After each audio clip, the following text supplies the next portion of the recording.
Hola, bon dia. Des de l'hora d'acollida i es Montperdú de Terrassa, avui llegirem un petit conte titulat El jove capità Garfi. És un conte que està adaptat per a l'alumnat àrab que coneix una mica el seu alfabet. En primer lloc, llegeix aquest text amb atenció i tria la resposta correcta a cada pregunta. Marca-la en el full de respostes. El jove capità Garfi. El pirata James Frey, també anomenat Capità Garfi, havia canviat molt. Les batalles al mar l'havien endurit. Els seus ulls blaus, malvats, com si fossin flames, eren aterridors, impossibles d'oblidar. Els qui el van conèixer deien que des que va perdre la mà s'havia convertit en una altra persona.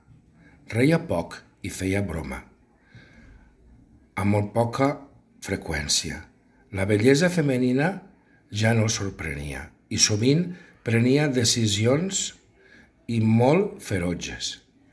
Cada viatge era un nou repte, una batalla constant entre ell i el mar. El jove somniador, abans fascinat pel mar, ara el desafiava s'hi enfrontava. A la nit, quan sopava amb la seva tripulació, poques vegades menjava sol a la seva cabina. Els explicava que les sabates mal cordades l'havien fet ensopegar davant de l'home que li havia pres la mà. Quan es va quedar sense mà, es va fer lligar un garfi al seu lloc per poder agafar el timó. N'hi havia que deien que el tenia incrustat a l'os. Després, d'altres deien que no era un garfi, sinó que era la trompa d'un elefant. Deien que ho havia fet per caprici, o per raresa, o potser per sentir-se especial.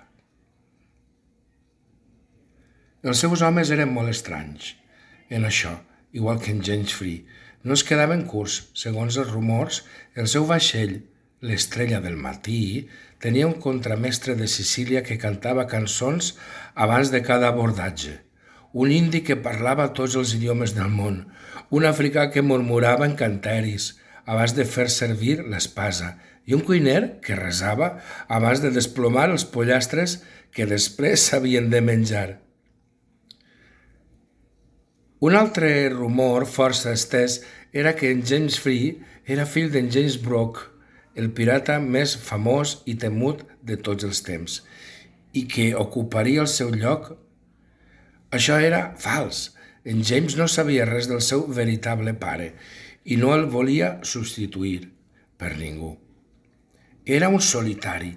Sortia a navegar cada vegada que se sentia nerviós, lleuger, amb una tripulació de mariners i amb el vaixell en l'Estrella del Matí patrullava els mars amb el propòsit de trobar vaixells de mercaderies o altres vaixells pirates als quals assaltar.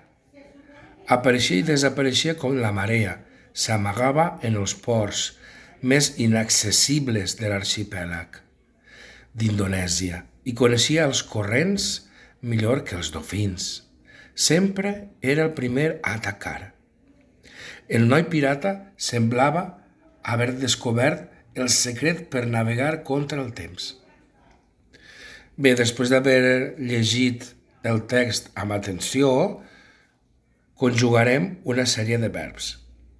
Primer el verb perdre, en present, passat i futur, és a dir, jo perdo, tu perds, ell perd, nosaltres perdem, vosaltres perdeu, ells perden, jo perdia, jo perdré, etc., que podeu consultar, com sempre fem a l'aula, a la pàgina www.vers.cat,